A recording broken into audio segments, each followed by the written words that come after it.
So, let's talk video games, y'all. So, the first game I beat in 2024, guys, is Lies of P. And this is a Soulsborne game. What I mean by that is it's Dark Souls style gameplay, Bloodborne, Sekiro, if you guys have played that. So, it's very difficult, but it's very, very fair. You will die a lot, but guys, this is one of the best Soulsborne games that's not made by From Software. From Software makes a ton of they make pretty much all the Soulsborne games, right? And but man, this game is beautiful, man. I heard someone say, "Well, it just looks like Bloodborne." Nah, dude, it's a French steampunk setting. Somebody saw like a couple of horse carriages and they were like, "Ah, it just looks like Bloodborne." Nah, stop that shit right now. It's a French steampunk setting. I don't want to hear it. Beautiful looking game, guys.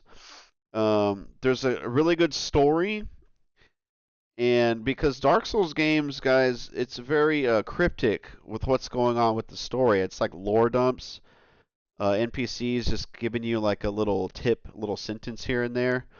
But I really like the story, guys, and it's got a really good weapon crafting system, guys. Really brilliant. You can when you're upgrading and crafting your weapons, there's a room right outside where you can practice.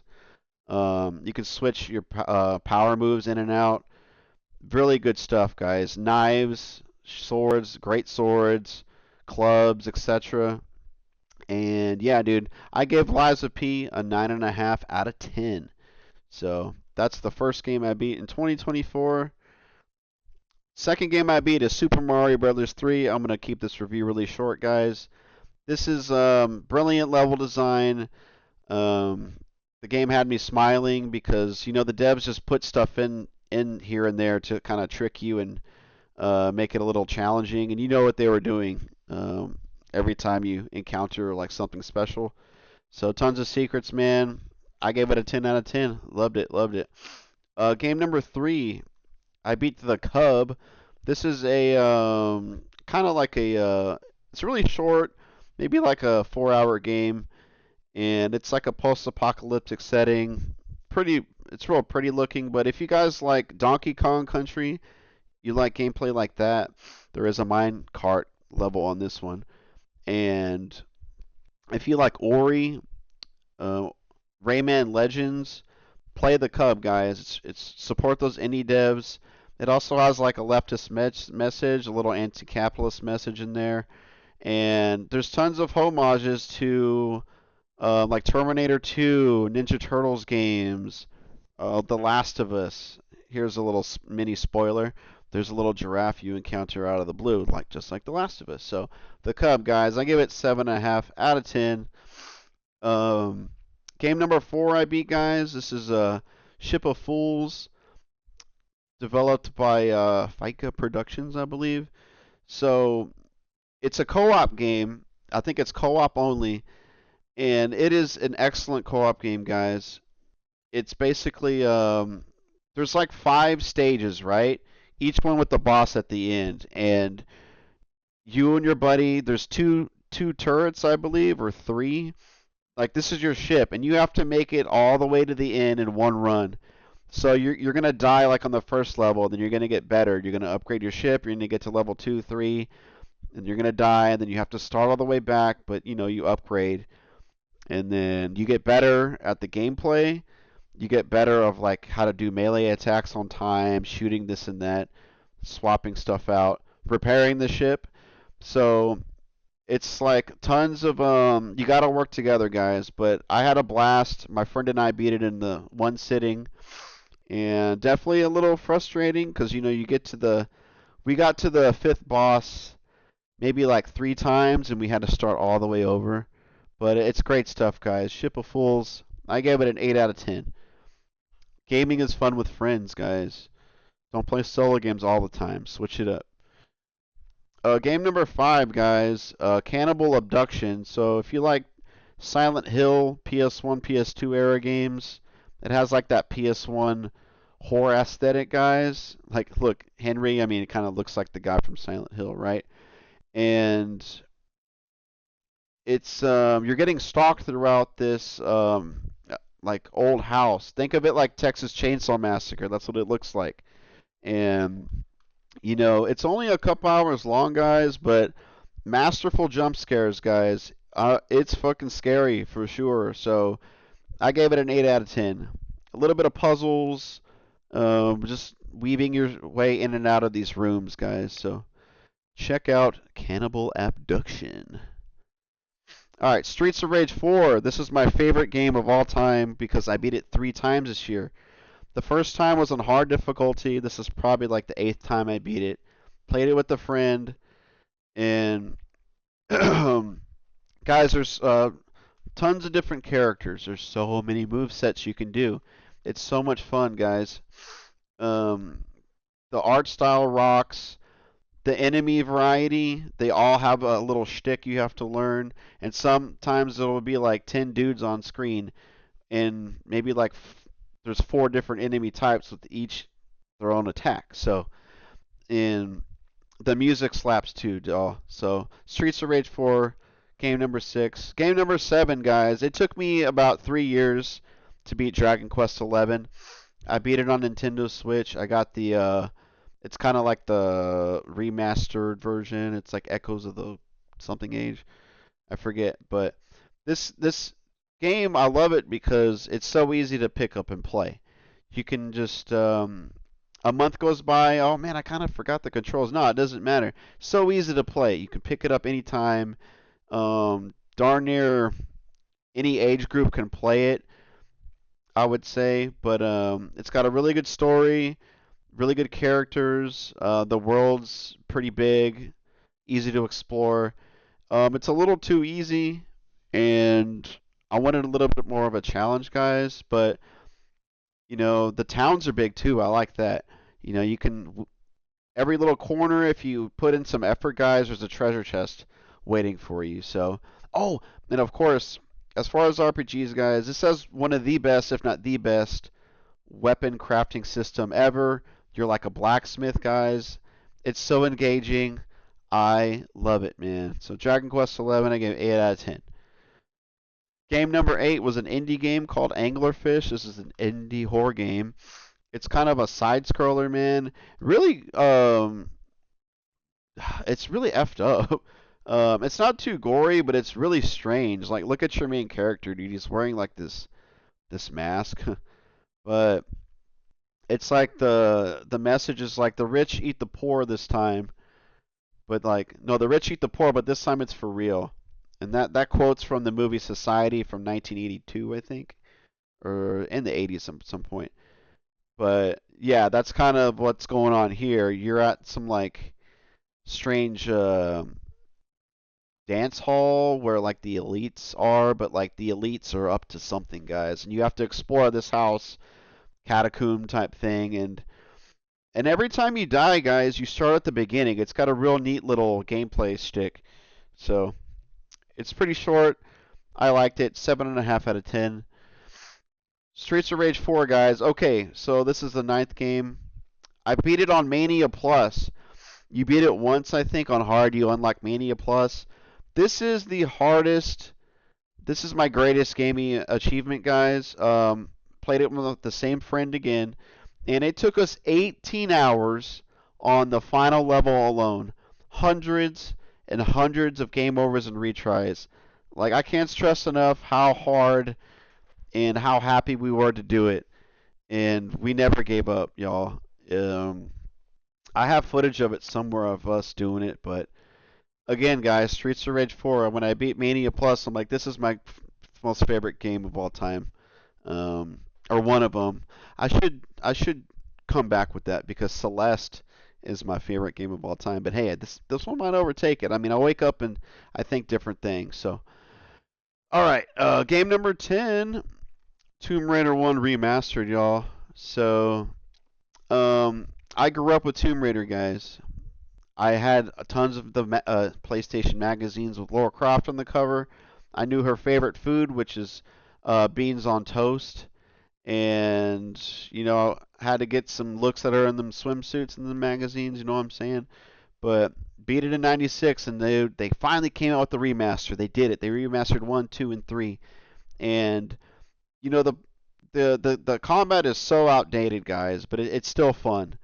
That's the only thing, the only knock on it. But guys, you can switch between retro graphics and the remaster graphics just by pressing like select. Just bam, whips it up, just in a blink of an eye. And the game doesn't glitch at all, guys. It runs smooth. But the puzzles hold up, man. The exploration holds up. Um, I give it a 7 out of 10. But I think like as far as a remaster, remake it. No, it's a remaster, not a remake. Um, 9 out of 10. They knocked it out of the park, guys. So number 11, I beat Tomb Raider 2 remastered. Um, this originally came out in '97. This is one of my favorite games of all time, guys. It's everything the first thing does, but better. It was always a 10 out of 10 game for me, but I gave it a 9 out of 10 this time. Because again, the combat just doesn't hold up, man. It really doesn't. But levels are bigger. There's more action. It's a little more difficult. The first level is hard as balls, dude. So I love it, guys. If you guys are on the fence, if you're new to Tomb Raider, get the remasters, dude. They're coming out with another set too. Game number 12, Pepper Grinder. Guys, this is kind of like a Donkey Kong Country platformer E, but you are armed with a little grinder. You kind of hop around on it, and you skate on. You go through dirt like this. Dude, the soundtrack fucking slaps, y'all. Soundtrack's so good, and it's got kind of like that level select screen, like Super Mario 3, Super Mario World, but it's got great levels, guys. If you love platformers, you have to play Pepper Grinder. Support those indie devs, man. So this is the developer here. I can't pronounce his name. I don't want to. But yeah, this guy right here is he's the musician who did that. Um, so Rising Up. Think about Office Space, but a video game, and Office Space going ape shit. So this is the first game I ever played on itch.io, guys. There's so many free games. I can't believe I've never heard or tried itch.io, y'all. It's so good. But this game's only 15 minutes. It's kind of I wouldn't call it a gimmick, but it plays fine. But you're beating the shit out of like fax machines, people, your bosses, man. It has a wicked ending. Try it, man. Try it. Rising Up. Itch.io, tons of free games there, guys. Super easy to start. There's no ads or pop-ups, no viruses. But try it, man. Rising Up. Double Dragon Gaiden. This is a kind of an old school beat 'em up. You know, if you play the Double Dragon games, Battletoads, old Streets of Rage games, you know what I'm talking about. I beat it with the same friend that we beat Streets of Rage 4. But man, this is pretty challenging because if you get hit 2 or 3 times, man, you're almost dead, if not dead. And dude, if you die, it's back to the beginning. So, you know, you can get currency and buy like tokens to like not have a total game over, but it doesn't have as much move sets as Streets of Rage 4. So I rate it 8.5 out of 10. But guys, great. I love beat 'em ups. Play it with a friend. I tried solo. It wasn't as fun. So, all right. Game number 15 is Ultros. Guys, support those indie devs, guys, and play this one. Look at this psychedelic artwork, man. So it's another. This is more of a Metroidvania, and so this is a platformer Metroidvania. The other ones I've been talking about were not Metroidvanias, but stunning psychedelic artwork, guys. The combat is very simple, but you're not really playing it for the combat, guys. It's all about exploration. It's about finding seeds and planting them. There's different plants you could grow, guys. That is so brilliant, man. So I have to salute the devs. Any game that teaches you to grow plants, fertilize them, because you can traverse the environment better, you know. So, and it's got a really good soundtrack as well, a good sound design. So check out Ultros, guys. I did get lost a couple times. That's why I don't play Metroidvanias too much. So, alright guys, Crow Country, survival horror. I love survival horror. I am a huge Resident Evil fan. If you can see behind me, you got the Resident Evil poster. Oh, I gotta show off my. Check out what my girlfriend got me. Oh shit, it's plugged up. It's not really on. Check out what my girlfriend got me. Bam. Ooh, oh, stupid glare. Yeah, man, it's like these little vials from the virus from the Resident Evil movies. So, yeah, man. Diehard Resident Evil fan. Anyways, so Crow Country, check it out, guys. This is it's kind of charming. It is a little scary, but it's not like horrifying. It's really charming and it's kind of soft and sweet. Um, but there are some jump scares that'll get you. And it has PS1-ish graphics, retro graphic inspired. But the atmosphere is great, guys. The NPCs have dialogue that'll make you smile. They're really funny, and it's got a really good story too. Solid, good puzzles, man, and the combat's good too. But I would play it on hard mode once you beat it because it's a little too easy. I I think this is in my top 10 game of the year. So that's number 16. All right, number 17. This might be my game of the year, guys. And sorry, I'm trying to quit vaping, guys, but I have been sober for 8 days, so that's a step up, right? So Animal Well, this is developed by Billy Basso, Big Mode Games. Donkey, the huge YouTuber, guys, he's kind of like the publisher, or he helped get this off the ground. I think he kind of crowdfunded it, but uh, oh god, I thought something fell. This is a Metroidvania platformer, guys. This might be my game of the year. So, and I don't even like Metroidvanias, guys, because I get lost all the time. But this one, I didn't really get lost. Maybe like one time. So, it's got so much heart. It's got so much charm. And amazing level design, guys. Um, all the little animals you meet. And here, check out this. I got a secret. Check out this video I made of it. A little clip here. I got a secret. How about that, boys?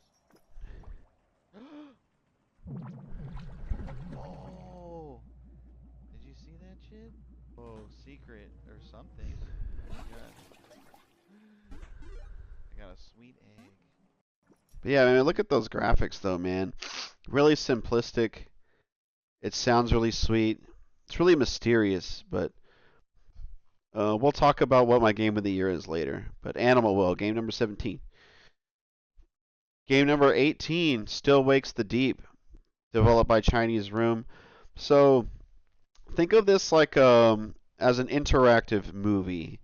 You get a trophy for saying a walking simulator because it kind of is. You know, you usually walking from place to place with a little bit of platforming, but it's like a 5-hour movie, guys. So it's pretty neat setting. You're on like a Scottish oil rig, and like an underwater monster is taking over, and some of your comrades, dude, get it like infected or whatever. And there's a button to look back when you're running, dude, and what you see, they look horrid, dude. So solid story, and I'll give it a 7 out of 10 on that one. So Still Wakes the Deep. Nine Souls. This is probably in my top 5, guys. This is developed by Red Candle Games.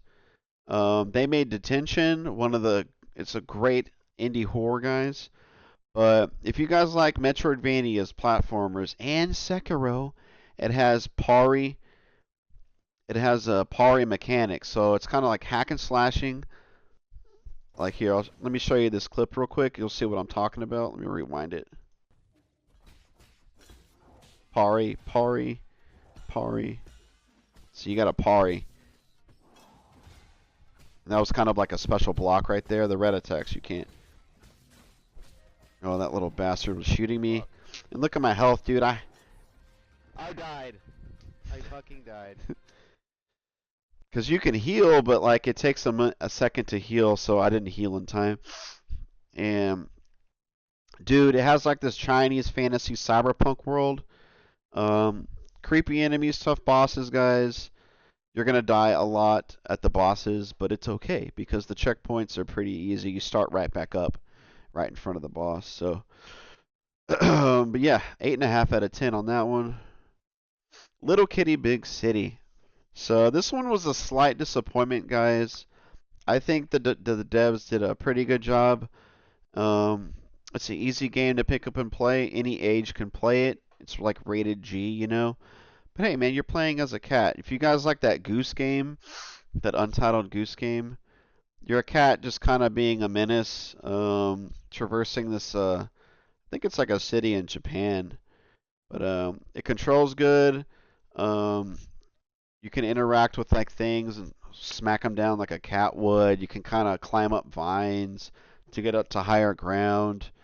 But it's like it just wasn't super duper fun. It felt like a chore to play sometimes, but I'll still give it a 7 out of 10. They did a good job. But maybe it was just the mood I was in. But really sweet game, guys. If you have cats, play this game. That was game number 20. So, game number 21, guys. Contra. I played the original Contra. I had to put the Konami code in and I put save states on because fuck that, dude.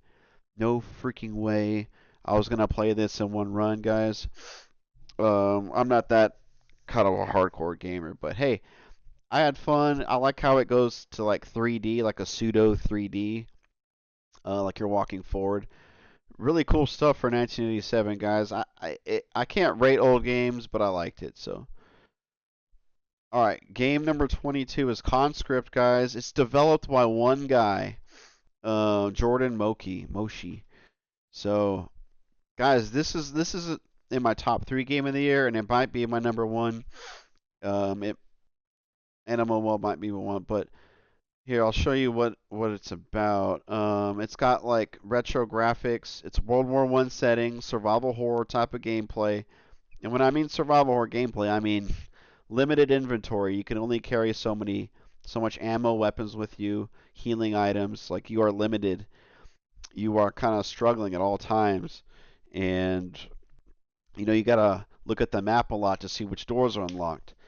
And you got to remember where to go. You can't defeat every enemy, but here, I'll show you a little bit of combat right here. Check it out. You see how hard it is to aim? That's a no.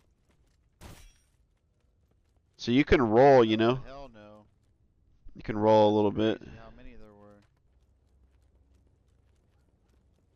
We'll talk about the Man, rats. they're good at cutting you off. But you see how the retro graphics are, guys? But man, so it's been patched a little bit, guys, because the rats, if you don't burn dead bodies, rats come out like minutes later, or it depends how long you left the dead bodies, but rats will come out, dude, and they will fuck your shit up, dude. Like there will be like 3 to 6 on screen at a time, and they come right at you, and they will tear you apart, guys. But the guy patched the game. He kind of nerfed him in a way, because a lot of people were complaining about it. But I thought it was fine, dude, because you just have to run and roll. And when you roll, you're invincible for like a split second. But if you just run and get to that next screen, you'll be okay. A conscript game, guys. Oh, I had a little ad, dude. That sucks.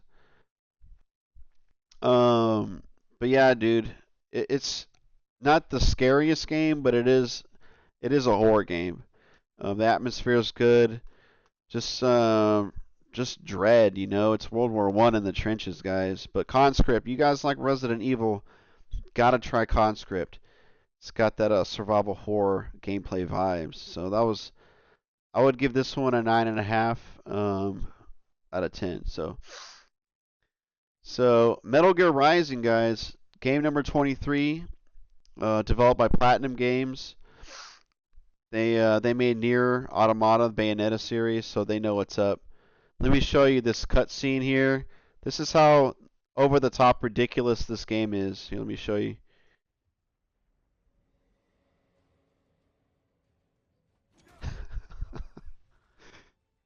Oh my god, I was so shocked. The devs knew what they were doing there. But guys, way over the top action.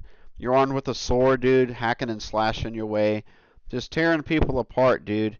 You can slow time down and just freaking like slice them exactly where you want, and just cutting limbs off, decapitating dudes, and I think that's really fun. So it's very fast paced.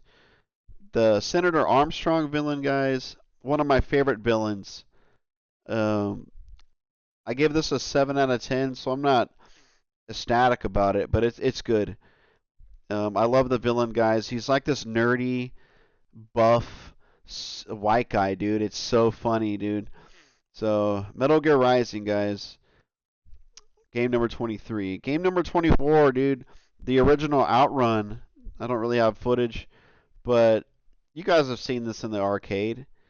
And I beat this at my local arcade and pinballs, Austin.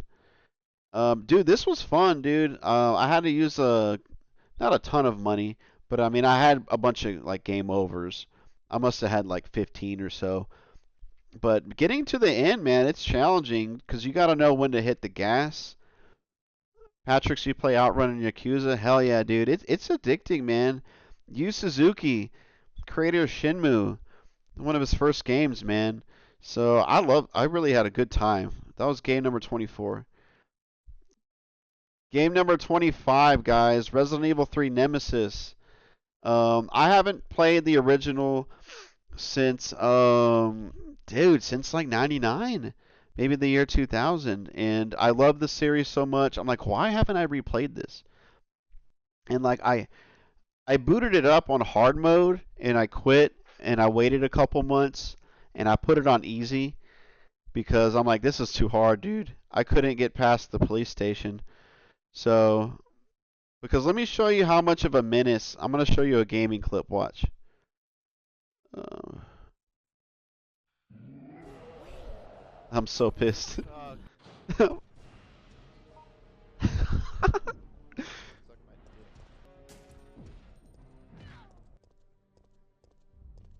I'm walking. And then Fuck. bam! Bam! He just shows up out of nowhere, dude. Oh god. He shows up out of nowhere. He's crazy, dude. Uh, Bam! Shows up out of nowhere. Just nuts, dude. Um, the zombies move faster. There's way more zombies in this. You get to explore Raccoon City. You go into shops, gas stations, the hospital, dude. Really cool attention to detail. You've got the Umbrella Mercenaries. You got villains. I liked it, dude. This is I don't think it's in my top three Resident Evil, but it's up there. I'd probably give this like a 9 out of 10, dude. I didn't rate it right here, but yeah. Cool, guys. Angerfoot. This was released last year, so one of my favorite 2024 games. But this is like incredibly fast-paced action. It's like one of the fastest games as far as you can like speed run the level in like 30 seconds if you wanted to, most of them. But I took my time, you know. But it's like you walk into a room, dude. It's like kind of like Hotline Miami. Like one or two shots, you're dead. Like you gotta go, go, go. Um, your main weapon is your foot. Kicking doors down. You can kick things at enemies. A kick to an enemy is an insta kill, right? But you do get pistols, submachine guns, shotguns. I think you get a grenade launcher. So the weapon variety does get better the more you play. But it's a little gross. It's very crass. I didn't really like the artwork looked alright, but it's like I didn't really the dialogue and like what NPCs are doing on the side. It's like kind of whatever. But 7.5 out of 10, guys. Check out Angerfoot. Support those indie devs, guys. Developed by Free Lives. Game number 27, Hollow Body, developed by Headwear Games. So, dude, okay, I was waiting for Silent Hill 2 Remake to come out, right? So, I had to, let me see, I had to check out Hollow Body, guys. Patrick's, I think he might have played this, but this is a love letter to survival horror lovers and the PS2 Silent Hill games, I would say. The pause screen selecting items is just like Resident Evil-ish because it has that your condition has fine, caution, and the story is pretty cryptic and mysterious. The controls and play as well. It never crashed on me. So 7.5 out of 10, guys. Um, support indie devs, play Hollow Body. So game number 28, guys, is Late Homework. It's got like this PS1 Silent Hill-ish vibe. You're this little character cat, I guess, and you lost your homework, and you have to get like I forget, it's like 8 pieces of homework in the school late at night, but it's scary. You're getting stalked throughout the school. This is a free game, I believe, on itch.io. $6 on Steam, I believe. Maybe you get more content there. So that was game number 28, guys. And game number 29 of the year is Silent Hill 2 Remake. I'm not gonna really get photos here, but you guys know what the deal is. Silent Hill 2 Remake. Y'all know this game. I think I gave this one an 8 out of 10. I think they really expand the original. So the graphics are insanely good. The voice acting's good. Some people bitch about this voice acting, dude, but I don't understand the hate. I thought it was fine. And the puzzles are good. I was totally satisfied with the puzzles. It made me think. They weren't too cheap. And the boss fights were impressive, man. I really like that, but it's like there's not a ton of enemy variety, so like they're stretching out what a 7-hour game from the Silent Hill 2 original into like 14ish hours, maybe 16. So it's like you bop a few enemies, you solve the puzzle. You bop a few enemies, you solve the puzzle. And like with the enemy variety is not that great. It kind of I wouldn't say it's a chore at times, but I can play that game for 5 hours straight. In my how I grade games, guys, if I can play a game for 5 hours straight and be happy, like it's a good game. So it passes the test for me. I liked it. So game number 30 to Kowloon. Let me show you this. It's an indie horror game, guys. $7 on Steam. Um, no weapons. You're just Kowloon is a very cramped city, and it's a city within a city in Hong Kong in the 80s, or even I forget exactly when, but you're exploring this kind of narrow apartment building, man. You're trying to settle in, but dude, it's scary, man. It is scary, and I say play it, guys. It's only like 2 hours long max. So, and it's cheap, $7, guys. So, this is definitely one of my scariest games I played as far as indie horror games. So, Pilgrim video game. So, next game, guys, game number 31 of the year. Forgive me because if you guys are just joining, I had a thread going here with like kind of some clips of it or maybe some photos of screenshots, but I never updated it, so that's why um, we're busting open a Google tab here. But guys, okay, Pilgrim is very interesting. So you and a friend are kind of like you're in this big wagon and you just have to get to point A to point B. But on the way, you stop and explore a dungeon, a little castle. You know what I'm saying? And you go in this castle. You grab these crystals because the crystals power your wagon. And I think each dungeon has like at least one or two. But there's booby traps, guys. There's jump scares. There's some scary enemies down there. So you and your friend gotta scavenge and get the hell out safely. And it was fun, man. I think like we played it right when it got released, so it wasn't buggy at all. But like some parts were a little too easy.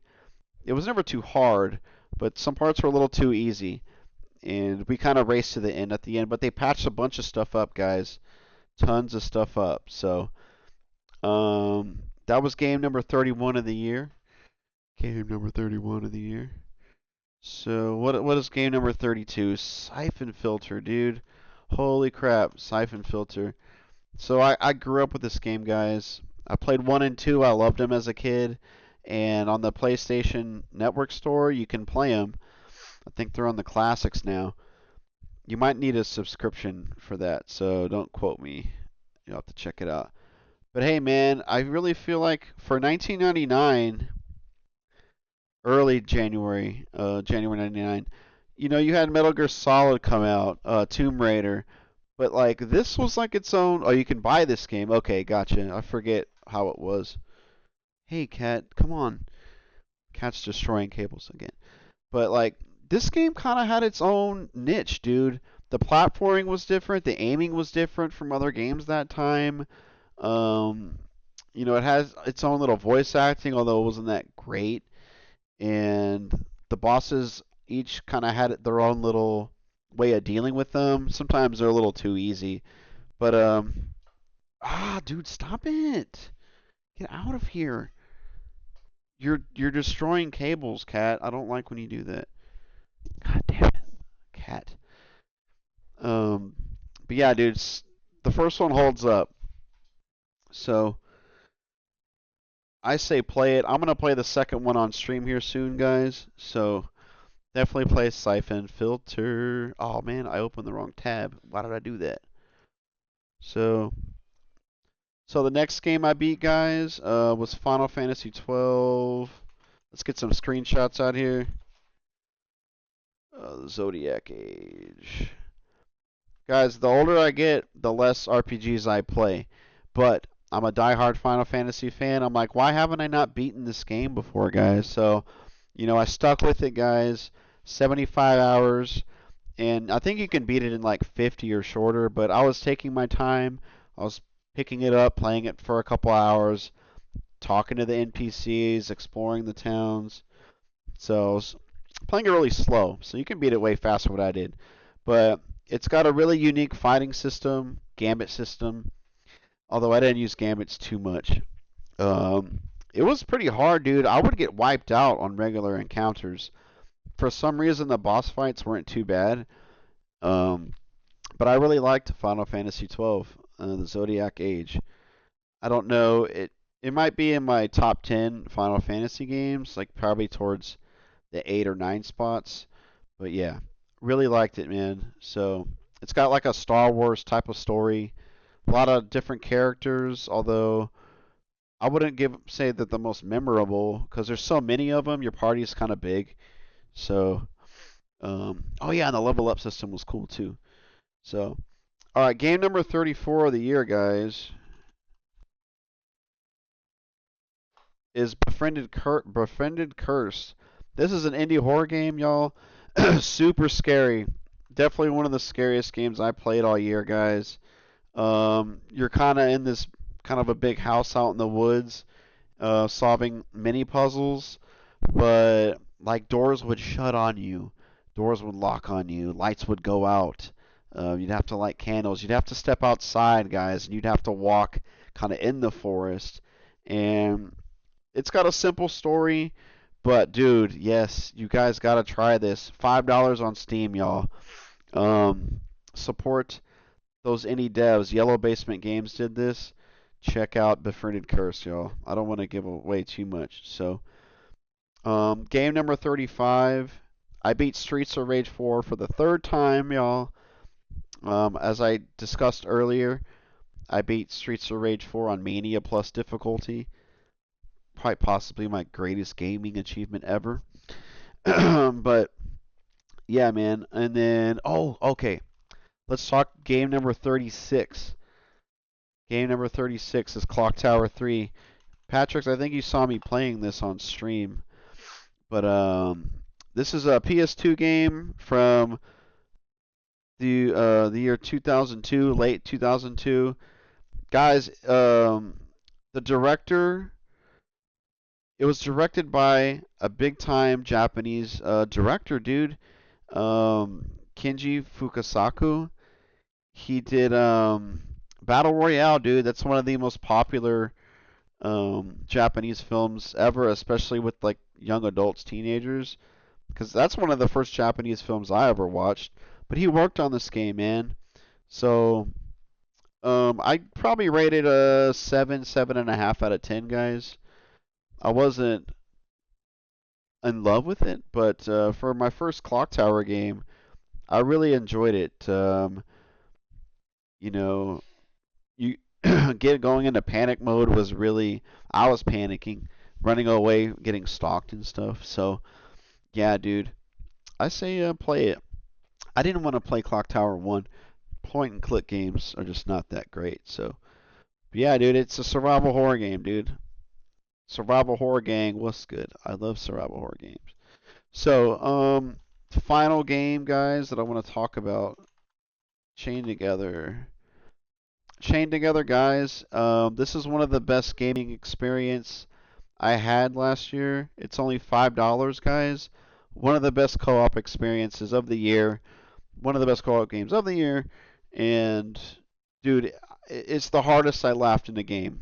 I was peeing my pants, my friend and I. The shtick is, guys, you start like in hell at the very bottom.